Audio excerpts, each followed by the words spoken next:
ผ่านไปขอใส่ละไงปูนไปขออยู่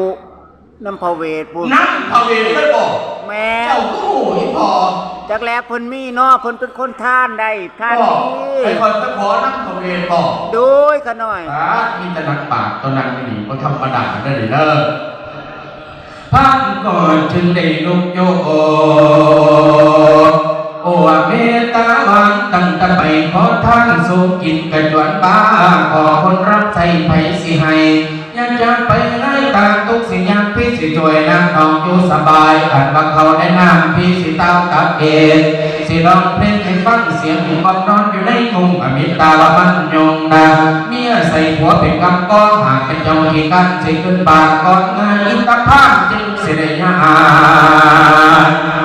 เขาป่าเขาคิดีกุ้งคนเพื่อไปของกันหาในชาลีป้าหลงพงดำใจย่ำใจสันดาขันก็ไปอย่างเมียจากออกปากเกินสั่งเราไงเราหวังใส่ควันนะว่ามิตรดาไปที่นอนบ้านไม่พลังยอมพลังเจ้าจะได้นั่งใกล้ไปให้แกมั่งให้เจ้านอนในอันประตูเฮือนกันเจ็บขันเป็นเจ้าปวดเขาลอยกระท้อลอยขี่ใส่เต็มดังพี่เสด็จไปถึงเขากับมันเกี่ยวไว้โอ้ยมันเกี่ยวไว้โอ้ยยังใจน้องหน่อยกับมาเขาพันพอเดินต่อจากนั้นอภิตาเขาจึงเทียบบอกเขาให้พี่พม่านาจะมาลายเยอะยันใส่ถุงพักเขาเอาบันทีมาบอกทำโดนวันทีฟังนางกีตาทีฉันจะก้าวโดนไปการรักตัวจงฉันจะยกกระเบียนกายมาแล้วไทยเอามีขมเอาเขาหอมเป็นกองปังกินมีอาทิตย์เกษตรดอกเห็ดพักดมก็ต้นหอปลาหมอหนึ่งชามจะยัดใส่ยาไปพักไปกินน้ำรับจนวิ่งเวียนไปมาการไปวันโคกจะยืน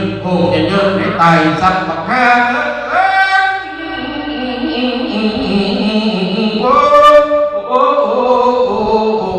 เดิม